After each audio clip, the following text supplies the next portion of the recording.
오늘 말씀의 제목은 하나님의 도우심을 경험하는 성도가 됩시다 라는 제목입니다. 에스라 1장부터 6장까지는 1차 포로 귀한 자들의 내용이었어요. 그리고 이제 7장부터는 10장까지, 에스라서가 10장까지 있는데 7장부터 10장까지는 이제 2차 포로 귀한 자들의 내용을 다루고 있습니다. 그래서 2차 포로 귀한의 리더는 이 에스라서를 쓴 에스라가 이 리더로서 돌아오게 되는데요. 1차 포로 귀환은 BC 537년에 있었습니다. 그리고 80년이 지나서 2차 포로 귀환이 있었는데 BC 458년에 있었어요. 그러니까 지금 2025년으로 따지면 2560년에 1차 포로가 전에 1차 포로가 돌아왔습니다. 지금으로 또 따니까 2600년 정도 전에 있었던 일이에요. 그래서 예수님 탄생하시기 전 537년 1차 포로 귀환이 있었고 2차 포로 귀환 사이는 80년이 기간이 있었다는 것을 보여줍니다. 오늘 말씀 1절에 보면 시작이 이렇습니다. 이 일 후에 이렇게 되어 있어요. 이 일 후에 어떤 일이 있은 후에 이렇게 시작을 하고 있는데 그것은 6장에서 이제 성전을 완공했다, 재건했다 이 내용으로 끝나거든요. 그래서 그 일이 있은 후에라고 되어 있어요. 그래서 성전 완공은 BC 516년에 맞춰지게 됩니다. 그리고 58년이 지난 후에 BC 458년에 이렇게 시작이 되는 거예요. 성전을 완공한 이후 58년이 지나서 2차 포로 귀환 자들이 돌아왔다라는 것을 설명해 주고 있습니다. 그래서 1차 포로 귀환 자들의 목적은 무엇이었습니까? 성전을 재건하는 거였어요. 그래서 재건했잖아요. 20년이 걸렸지만 재건을 했습니다. 자, 그렇다면 2차 포로 귀환 자들도 목적이 있을 거 아니에요. 그 목적, 어떤 목적을 가지고 돌아왔는지 우리가 질문해 볼 수 있겠죠. 근데 이 질문에 대해서 우리가 답하기 위해서는 먼저 이스라엘이 왜 망했었는가가 중요합니다. 왜 망했지? 이 질문이 중요해요. 북이스라엘도 그렇고 남유다도 그렇고 망한 이유가 딱 한 가지입니다. 하나님의 말씀을 떠났고 우상을 섬겼기 때문이에요. 하나님의 말씀을 떠나 우상을 섬겼기 때문에 하나님의 성전을 더럽힌 거예요. 그래서 그 성전이 무너진 거예요. 하나님의 말씀을 무시했어요. 하나님의 말씀을 업신여겼어요. 그러니까 뭐가 무너졌어요? 성전이 무너졌죠? 말씀이 무너졌어요. 그래서 1차 포로 귀환 자들이 세운 것이 뭐예요? 성전을 다시 세운 거예요. 그러면 2차 포로 귀환 자들이 해야 될 일은 뭘까요? 말씀을 바르게 세우는 것입니다. 그래서 2차 포로 귀환 자들이 해야 될 일은 말씀을 세우는 일이어야 한다는 것이죠.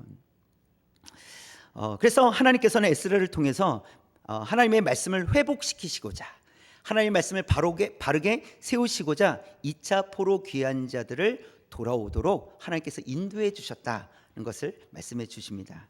돌아오는 여정은요 4개월이 걸립니다. 넉 달이 걸려요. 거리가 어느 정도였을까요? 약 1500km였어요. 1500km. 여러분 서울에서 부산이 약 몇 킬로입니까? 400km예요. 400km. 자, 그러면 우리가 서울에서 그러니까 걸어서 간 거리거든요. 1500km가 걸어서 간 거리에서 여기에서 서울에서 부산까지 한번 걸어갔다가 돌아왔어요. 그런데 한 번 더 가야 돼요. 그리고 또 와야 돼요. 이 거리예요. 이 거리. 그렇게 하면 1600km가 되잖아요. 근데 1500이니까 그렇죠? 서울 조금 못 와서 그렇죠? 한 경기도 어디쯤 와서 이제 1500km 걸었다 이렇게 하는 거죠. 엄청 긴 거리죠. 그래서 쉽지 않은 여정이었을 것이라고 우리가 추측할 수 있겠죠. 쉽지 않았겠다. 1500km를 걸어오다니 쉽지 않았겠다. 에스라 8장 31절에 보니까 붉은 글씨만 시작.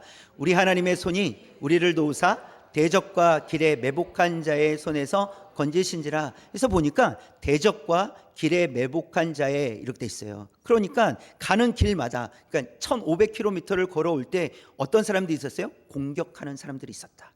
강도떼들이 있었다. 습격하는 사람들이 있었다.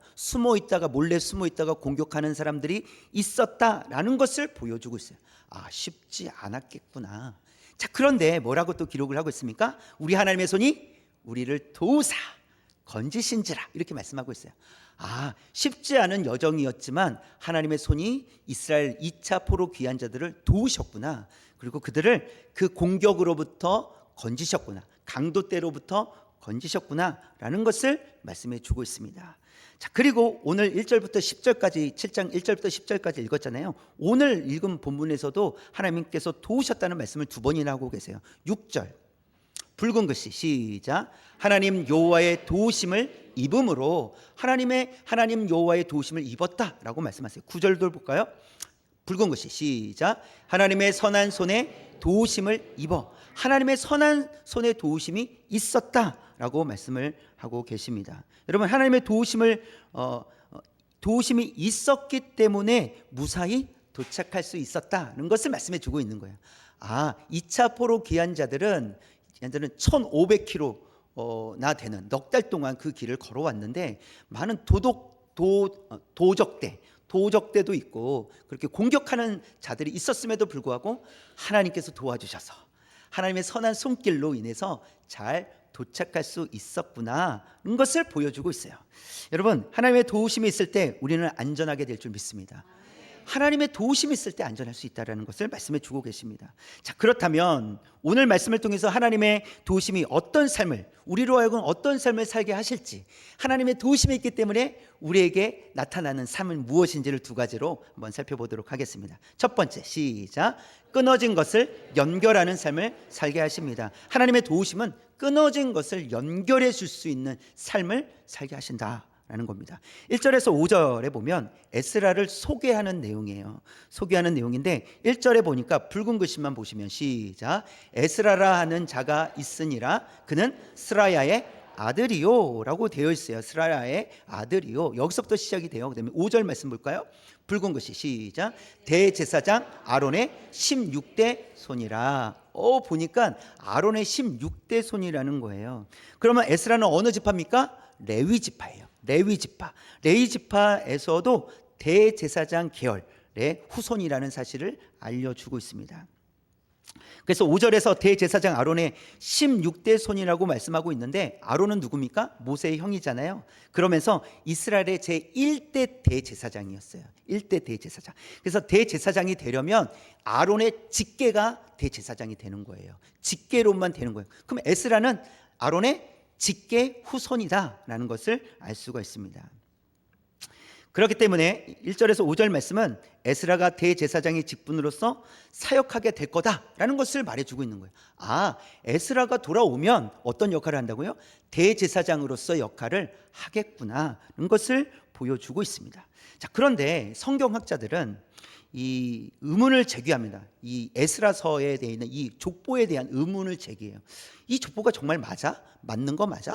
이게 정말이야? 에스라가 16대 손이 맞아? 이렇게 이제 의문을 제기하는데 그 이유가 있습니다. 역대상에 보면 아론의 계보가 또 나와요. 아론의 그 다음에 아들 이렇게 또 계보가 나오는데 이 역대상과 에스라서와 내용이 다르다는 거예요. 그러면 같은 성경인데 왜 다르지? 라고 의심하게 되는 거죠. 뭐가 진짜야? 뭐가 틀린 거 아니야? 라고 의심하는 거죠. 다시 1절 말씀에 보면 붉은 글씨 시작. 그는 스라야의 아들이요 아사라의 손자요. 자, 보세요. 에스라는 누구의 아들이라고 소개돼요? 스라야의 아들, 그렇죠? 아사라의 손자, 이렇게 소개가 되고 있어요. 근데 역대상 6장 14절 시작. 아사랴는 스라야를 낳고 스라야는 요사닥을 낳았습니다. 저 보세요. 아사랴는 누구를 낳았다고요? 스라야를 낳았어요. 그러면 오늘 말씀 1절에 보면 아사라의 아들은 누구예요? 스라야죠. 여기까지는 맞아요. 그렇죠? 똑같아요. 근데 스라야의 아들이 누구예요? 요사닥이라고 역대상에는 기록을 하고 있다는 거죠. 그러면 누가 진짜야? 누가 진짜 아들이야? 요사닥이 아들이야? 아니면 에스라가 아들이야? 이렇게 이제 다른 것을 주장하고 있다는 것이죠. 그래서 성경에 오류가 있는 거 아닌가? 라고 학자들은 그렇게 또 보기도 했습니다. 자, 그러나 에스라서에서 기록된 족보, 이 에스라서에 나오는 족보는 의도적으로 에스라를 스라야의 아들이라고 기록한 거예요. 실제로는 스라야의 아들은 누구예요? 요사닥이 맞아요. 그러니까 역대상에 기록된 게 맞아요. 족보대로 하면. 그러나 에스라는 의도를 가지고 일부러, 그러니까 의도를 가지고 스라야의 아들이 에스라라고 기록을 하고 있는 거예요. 왜냐하면 여러분, 남유다가 멸망하기 직전의 마지막 대제사장이 스라야였어요. 스라야. 그 다음에 스라야 이후에 여호사닥이 그의 아들인데, 사실 여호사닥은 포로로 끌려갔습니다. 그러면 대제사장으로서 역할을 할 수 있었을까요? 없었을까요? 없었어요. 끊어진 거예요. 그러니까 대제사장으로서는 마지막, 그러니까 멸망하기 직전에 스라야가 대제사장이었어요. 그리고 끊어졌습니다. 포로로 끌려갔어요. 자, 끊어졌죠? 80년이 지났네요. 그런데 80년이 지나고 또 2차 포로로, 그 다음에 또 58년이 지나서 70년이 지나고 또 80년이 지나서 2차 포로가 돌아오는데, 그 2차 포로에서 돌아온 사람이 누구라고요? 에스라. 근데 이 사람이 누구예요? 아론의 직계 후손이라는 말이에요. 그래서 사실 이 끊어진 구간 있죠? 멸망의 이후 끊어진 구간. 그래서 이 끊어진 구간은 무시해버린 거예요. 실제로 예루살렘에서 대제사장으로서 역할을 하는 사람은 스라야 이후에 이제 에스라가 되는 거예요. 여호사닥의 아들은 맞지만 그 역할을 감당하지 못했으니 그 공간을 빼버리고 다시 그것을 이어주는 사람이 누구라고요? 에스라다. 그래서 의도적으로 지금 에스라를 스라야의 아들이다라고 그렇게 기록을 하고 있다는 것이죠. 자, 그래서 대제사장에게 있어서 가장 중요한 역할은 무엇이냐면, 백성들의 모든 죄를 하나님 앞에 가지고 나아가서 죄를 사함 받는 거예요. 이게 대제사장으로서의 역할이에요. 그렇다면 대제사장의 회복, 그러니까 에스라가 돌아와서 다시 대제사장의 직분을 회복했다는 것은, 그 회복은 곧 이스라엘의 회복을 의미하는 거예요. 그런 의미로서 지금 에스라는 끊어진 스라야 다음에 아들로서 그 대를 이어서 대제사장으로서 그 역할을 하고 있다라는 것을 의도적으로 말하고 있는 것입니다. 이제 에스라의 역할은 백성들의 죄를 하나님 앞에 씻음 받을 수 있도록 하는 역할을 감당하게 될 거예요. 그것이 대제사장으로서 역할이기 때문에 그렇습니다. 그래서 이 에스라의 등장을 통해 이스라엘을 말씀으로 다시 세우시겠다라는 거예요. 대제사장. 그래서 이 말씀으로 세우고 거룩한 백성으로서 다시 시작할 수 있도록 하시겠다는 그 메시지를 우리에게 들려주고 계시다는 것입니다. 이렇듯 여러분, 하나님의 도우심, 하나님의 은혜는 이 이스라엘에서 끊어졌던 이 대제사장의 직분이 에스라라는 사람으로 연결될 수 있도록 하나님께서 인도해 주셨다는 거예요. 이것이 하나님의 도우심이에요. 분명히 끊어졌는데 이 끊어짐이 더 이상 이제 지속되지 않을 것처럼 보였는데, 그 끊어진 곳을 다시 연결할 수 있도록 에스라를 하나님께서 보내어 주셨다. 2차 포로 귀환자 리더로 보내주셨다라고 말씀하십니다. 그래서 성경에도 이렇게 끊어진 것을 다시 연결하는 그런 역할을 하는 사람들이 많이 나옵니다. 예를 들어 노아는 죄로 물든 세상이 완전히 끊어지지 않도록 새로운 인류를 연결하는 사람이 됩니다. 그러니까 노아의 가족들 외에는 그 노아 시대의 모든 사람은 다 죽었어요. 그 노아의 가족들만 그러니까 배에 타서 살게 됩니다. 그리고 새로운 인류가 시작이 돼요. 그 말은 하나님께서 노아를 통해서 온전히 다 끊어지지 않고 노아를 통해서 연결하게 하셨다는 거예요. 멸망받은 인류와 다시 새롭게 시작할 인류를 연결시켜 주셨다라는 것을 볼 수 있습니다. 하나님께서 끊어지지 않도록 노아를 사용하셨다, 이 말이에요. 하나님께서는 끊어지지 않도록 사용하시는구나 하는 것을 보여줍니다. 또 아브라함은 어떻습니까? 아브라함은 하나님을 떠난 사람들에게, 아브라함이 너는 복이 될지라 너는 복으로서 연결하는 사람이 되어라, 이렇게 말씀하세요. 하나님께서 아브라함에게 복을 주시지 않으셨다면 아브라함은 복을 연결할 수 있는 사람이 되지 못합니다. 그러나 하나님께서 복을 주셨어요. 그리고 그 복을 연결해라, 이렇게 하나님께서 명령을 하셨습니다. 하나님의 은혜로, 하나님의 도우심으로 말미암아 복이 아브라함을 통해서 흘러갈 수 있게 하셨다는 것을 말씀해 주십니다. 또 사마리아 여인은 어떻습니까? 복음이 끊어져 있었던 사마리아 사람들, 그러니까 유대인들이 무시했던 그 사마리아 사람들에게 예수님을 연결하는 사람이 됩니다. 이 사마리아 여인입니다. 근데 사마리아 여인을 생각하면 약한 사람이에요. 무시받았던 여인이었습니다. 남편이 6번째예요. 그러니 무시받죠. 그럼에도 불구하고 예수님은 다른 유대인들처럼 그 여인을 무시하지 않으셨어요. 만약 예수님께서도 다른 유대인들처럼 사마리아인 그리고 그 여인을 무시했다면 그 여인을 통해서 사마리아는 복음이 들어갈 수가 없었을 거예요. 물론 하나님의 다른 방법이 있으셨겠지만 예수님께서 무시하셨다면 거기 구원하지 않겠다는 것이죠. 그렇죠? 그러나 그렇게 약한 이 여인을 통해서도 마을 사람들에게로 향할 수 있는 은혜를 베풀어 주셨다라는 사실입니다. 또 무엇보다도 끊어진 관계를 회복시키는 가장 핵심 사건이 무엇입니까? 예수님의 십자가 사건입니다. 모든 인간은 죄로 말미암아 하나님과 끊어졌습니다. 하나님께서 은혜를 베풀어 주셨죠. 그래서 독생자 예수 그리스도를 이 땅에 보내주셨고요, 우리 죄를 위해서 십자가에서 죽게 하셨습니다. 그리고 그 죽음으로 말미암아 우리를 죄와 사망으로부터 건져 주셨어요. 그러니까 끊어졌던 관계를 예수 그리스도의 십자가로 연결시켜 주셨습니다. 이것이 예수님께서 끊어진 하나님과의 관계를 회복시켜 주신 그 사건이고 예수님께서 하신 일입니다. 여러분, 우리 모두는 하나님께로부터 끊어져 있었지만 하나님의 은혜와 예수 그리스도의 사랑으로 회복된 성도들인 줄 믿습니다. 여러분, 앞으로 우리의 삶 가운데서도 하나님의 도우심과 은혜로 노아처럼, 또 아브라함처럼, 이 사마리아 여인처럼, 또 에스라처럼 하나님과 끊어져 있는 사람들을 연결시키는 통로로서 쓰임 받을 수 있기를 원합니다. 분명히 끊어져 있기 때문에 안 돼, 불가능해, 그렇죠? 그렇게 생각할 수 있지만 하나님께서 선하게 우리를 도와주시면 끊어졌던 곳을 다시 이으는, 연결시키는 그 역할을 저와 여러분, 우리 교회가 감당하게 될 줄 믿습니다. 여러분, 코로나로 끊어진 사람들, 낙심되고 상처로 끊어진 사람들, 또 실망으로 인해서 끊어진 사람들, 건강상의 이유로 끊어진 사람들을 다시 이어주는 그 사명, 우리가 감당할 수 있기를 원합니다.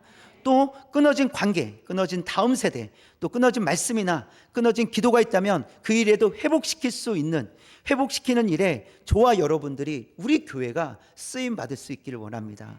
반드시 쓰임 받을 수 있도록 하나님, 우리를 사용하여 주옵소서. 끊어졌지만 우리를 통해서 하나님 그 끊어진 것을 이어갈 수 있도록, 연결시킬 수 있도록 우리를 도와 주옵소서. 우리에게 은혜를 베풀어 주옵소서. 그렇게 기도할 수 있는 저와 여러분 되시기를 주님의 이름으로 축원합니다. 두 번째 볼까요? 두 번째, 시작. 믿음으로 결단할 때 쓰임 받는 삶을 살게 하십니다. 하나님의 도우심은 우리가 믿음으로 결단할 때 쓰임 받는 삶으로 살아가도록 이끄신다라는 사실입니다. 여러분, 어떤 목적과 목표를 이루기 위해서는 결단이 필요합니다. 그렇죠? 결단이 필요합니다. 내일 아침에 좀 일찍 일어나야지. 이때 결단해야 돼요. 내일 아침에 내가 조금 더 일찍 일어나야지. 이 마음을 먹어야 돼요. 그러니까 결심을 하고 자야 돼요. 그래야지 그때 일어날 수 있습니다. 안 그러면 몰라 이렇게 결심하지 않으면 그럴 수 있어요. 여러분, 중요하지 않아도 우리가 결심해야지 할 수 있는 일들이 있어요. 운동을 반드시 해야 되겠다라고 생각을 하지만 못하는 경우들이 많이 있잖아요. 그래서 결심해야 돼, 결단해야 됩니다. 오늘 저녁은 밥을 내가 절반만 먹겠다, 이렇게 결단해야 됩니다. 그래야지 이게 가득 채운 밥을 좀 한 숟가락 덜어놓고 또 먹을 수 있지 않겠습니까? TV를 1시간만 보고 나는 말씀을 읽겠다, 이런 결단이 없으면 여러분 1시간, 2시간, 3시간 그냥 지나갑니다. 또 가족들에게 칭찬 한 가지 해야 되겠다, 이런 결단이 있어야 할 수 있습니다. 사실 이것은 안 해도 되는 거예요. 하지 않아도 큰 문제가 아닙니다. 그러니까 작은 일이에요. 그러나 작은 일이라 할지라도 결심이 있고 결단을 해야 이 일을 이룰 수 있다는 겁니다. 또 우리의 인생 가운데서는요, 이렇게 그냥 간단한 일이 있고 해도 되고 안 해도 되는 그런 일들이 있는 반면에 반드시 해야 되고 중요한 결정을 해야 될 때가 옵니다. 학생들에게는요, 대학이라는 목표가 있어요. 그러니 열심히 해야 되겠죠. 내가 올해 공부 안 하면 안 돼, 열심히 해야 돼, 목표를 세울 거 아닙니다. 그리고 목표를 세운 대로 공부를 하게 될 거예요. 만약 여기서 실패하면 어떻게 되겠습니까? 원하는 대로 되지 않겠죠. 원하는 대로, 하고 싶은 대로 되지 않을 겁니다. 그래서 중요한 결정에는 더 신중하게 생각하고 노력하고 결정해야 되는 것이죠. 또 대학을 졸업을 앞두고 있는 청년들은 어떻습니까? 무엇을 준비할까? 이제 또 직장을, 그렇죠, 찾아야 되잖아요. 그럼 원하는 직장 가고 싶을 거 아니에요. 원하는 회사를 다니고 싶을 거 아니에요. 그럼 내가 어떻게 해야 되지? 무엇을 준비해야 되지? 고민하고 결정해야 돼요. 결단해야 돼요. 그래야지 준비할 수 있습니다. 여러분, 새로운 가정을 세워가는 일에도 마찬가지입니다. 이 형제가 정말 나랑 평생 살 수 있는 형제인가? 이 자매가 나랑 평생 살 수 있는 자매인가? 이런 고민해야 되겠죠. 그리고 결정해야 되는 거예요. 이러한 일들은 간단한 일들이 아닙니다. 중요하기 때문에 고민하고 더 신중하고 그리고 결정해야 됩니다.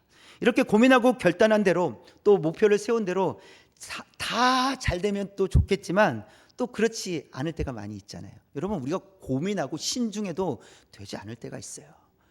그러니 우리가 뭔가를 결정할 때 쉽게 결정할 수 없다라는 것이죠.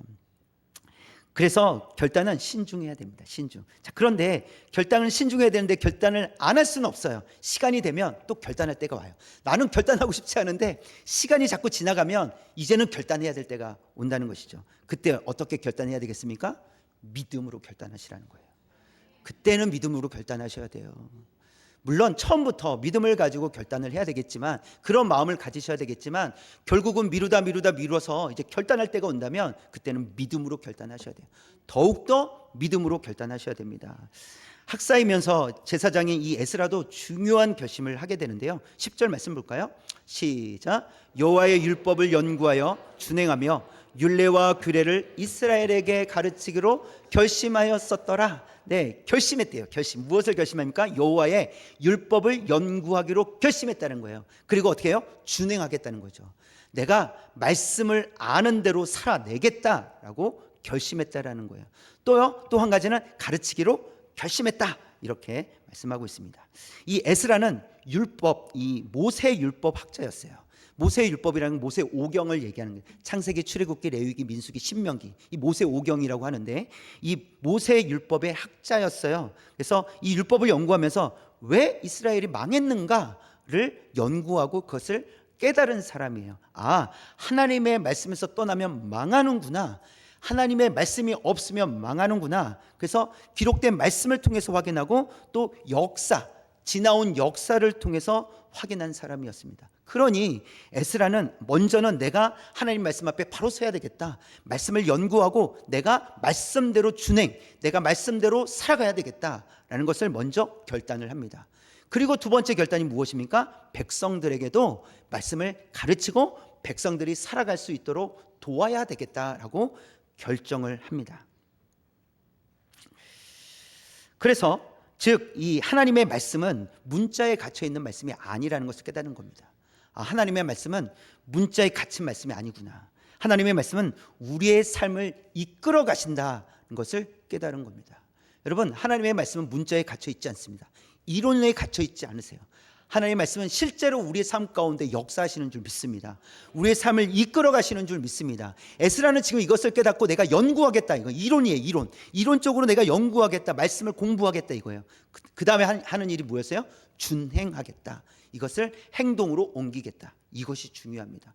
이것이 하나님의 말씀을 깨달은 사람의 모습이라는 거예요. 그래서 백성들에게도 가르칠 때 단지 이론만 가르치는 것이 아니라 그 말씀대로 살아갈 수 있도록 내가 돕겠다라는 결심을 하게 된 것입니다. 에스라의 이 믿음의 결심은 하나님의 도우심으로 결국은 이루어지게 됩니다. 에스라가 이렇게 결심했을 때 에스라를 하나님께서 예루살렘으로 돌아오게 하시거든요. 9절 말씀 다시 한번 보시면, 붉은 글씨 시작. 하나님의 선한 손에 도우심을 입어 다섯째 달 초하루에 예루살렘에 이르니라. 여러분, 믿음으로 결단할 때 하나님의 선한 손에 도우심을 입을 줄 믿습니다. 믿음으로 결단할 때 이게 가능해지는 거예요. 믿음으로 결단하지 않으면 우리는 어떻게 될지 알 수 없어요. 그러나 믿음으로 결단할 때 하나님의 선한 손의 도우심을 우리가 입을 수 있다라는 것을 말씀을 통해서 우리에게 가르쳐 주십니다. 이 약속의 말씀이에요. 아, 믿음으로 결단할 때 하나님은 우리를 도우시는구나, 우리와 함께 하시는구나 라고 말씀하고 있습니다. 자, 그래서 에스라의 결단은 결국 예루살렘에 이르게 했습니다. 이제 앞으로 에스라는 무엇을 할까요? 백성들에게 말씀을 가르칠 거예요. 또 뿐만 아니라 그 말씀대로 살아갈 수 있도록 사역할 거예요. 여러분들 이렇게 사셔야 됩니다. 말씀에 기록된 대로 이렇게 우리가 살아가야 됩니다 라고 사역을 하게 될 거예요. 왜냐하면 예루살렘에 온 이유가 바로 이것 때문이었거든요. 그리고 하나님께서 이 일을 감당하라고 에스라를 예루살렘으로 보내셨기 때문에, 하나님 도우셨기 때문에 에스라는 말씀을 연구하면서 살아갈 뿐만 아니라 백성들에게 말씀을 가르치고 또 살아갈 수 있도록 도울 거다라는 것을 말씀해 주십니다. 여러분, 이러한 일들은요 에스라에게만 일어난 일이 아닙니다. 성경에 보면 믿음으로 결단했던 사람들의 이야기가 많이 나와요. 특별히 제가 이제 여인들의 이야기를 좀 들려주고 싶은데, 한 여인이 예수님의 머리에 향유 옥합을 붓습니다. 마태복음에 보니까 옆에 있던 제자들, 예수님의 제자들이 분개했대요. 화를 냈다는 거예요. 아니, 무슨 의도로 이렇게 허비하느냐는 거예요. 이거 팔면 비싼 값에 팔아가지고 가난한 사람들에게 나눠줄 수 있었을 텐데 왜 이렇게 했냐는 거, 이렇게 비난을 하는 거예요. 그러나 이 여인은요 예수님께 온전히 모든 것을 드리는 것을 멈추지 않았어요. 다 드렸어요. 그때 예수님은 이 제자들을 향해서, 또 사람들을 향해서 무엇을 말씀하셨냐면, 복음이 전파되는 곳에서 이 여인이 한 일을 다 전해라, 같이 이야기해라 라고 예수님께서 말씀하세요. 근데 그 이유가 무엇이냐면, 예수님께서 우리 죄를 위하여 십자가에서 죽으실 것을 예비한 행동이었기 때문에 그래요. 그 말은 이 여인이 그냥 혼자만의 생각을 가지고 그렇게 한 것이 아니라 성령의 감동이 있었다는 거죠. 그래서 예수님의 죽으심, 그리고 십자가에서 죽으실 것을 예비하기 위해서 그런 행동을 했다는 거예요. 결국 믿음의 행동이었다, 믿음의 결단이었다. 여러분, 제자들이 그렇게 비난했다면 다른 사람들은 얼마나 더 비난했을 거예요. 예수님의 제자들마저도 그런 식으로 비난했다면 다른 사람들은 얼마나 더 비난했을 거예요. 야, 왜 그런 식으로 사냐고, 그런 식으로 허비하냐고, 아깝지 않냐고, 뭐 이랬지 않았겠습니까? 그럼에도 불구하고 이 여인은 예수님께 온전히 드렸습니다. 이 믿음의 결단을 주님께서 사용하셨다는 겁니다. 또 다른 여인이 있습니다. 에스더 4장 16절 말씀 볼까요? 붉은 글씨만 읽겠습니다. 시작. 나도 나의 시녀와 더불어 이렇게 금식한 후에 규례를 어기고 왕에게 나아가리니 죽으면 죽으리이다 하니라. 우리가 잘 알고 있는 말씀이죠. 죽으면 죽으리이다. 이 에스더는 사촌 오빠 모르드게의 충고를 듣고 유대인을 말살하려고 했던 이 하만이라는 사람의 계략을 막기 위해서 3일 동안 금식하겠다고 합니다. 그리고 3일 후에, 금식한 이후에 왕에게 나아가겠다. 그런데 뭐라고 표현되어 있습니까? 규례를 어기고 왕에게 나아가리니, 이렇게 되어 있어요. 당시 페르시아 규례는 무엇이었냐면, 왕이 부르지 않는데 왕에게 나아가는 것은 왕비를 할지라도 죽음을 당할 수 있는 일이었다라는 거예요.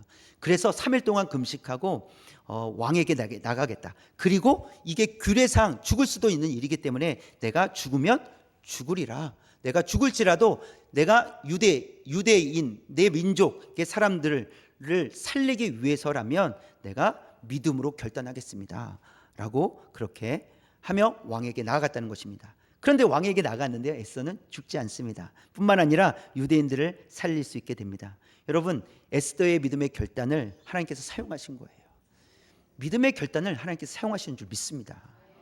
또 한 여인이 있어요. 아들을 낳지 못해가지고 괴로웠던 한나가 있어요.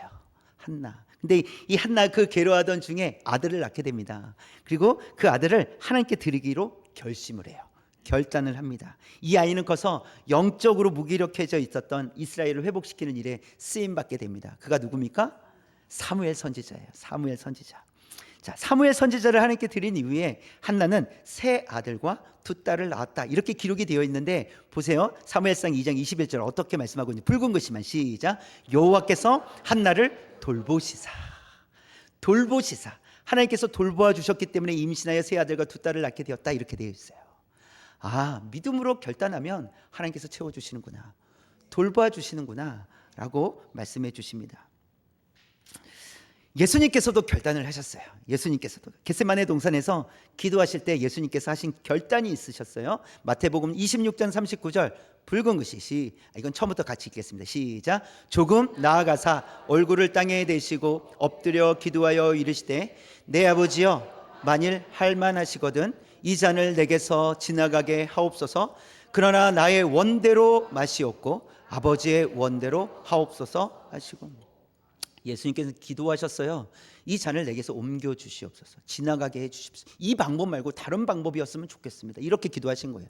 자, 그러나 예수님의 결단은 무엇이었습니까? 나의 원대로 마시옵고 아버지의 원대로 하옵소서. 이것이 예수님의 결단이셨어요.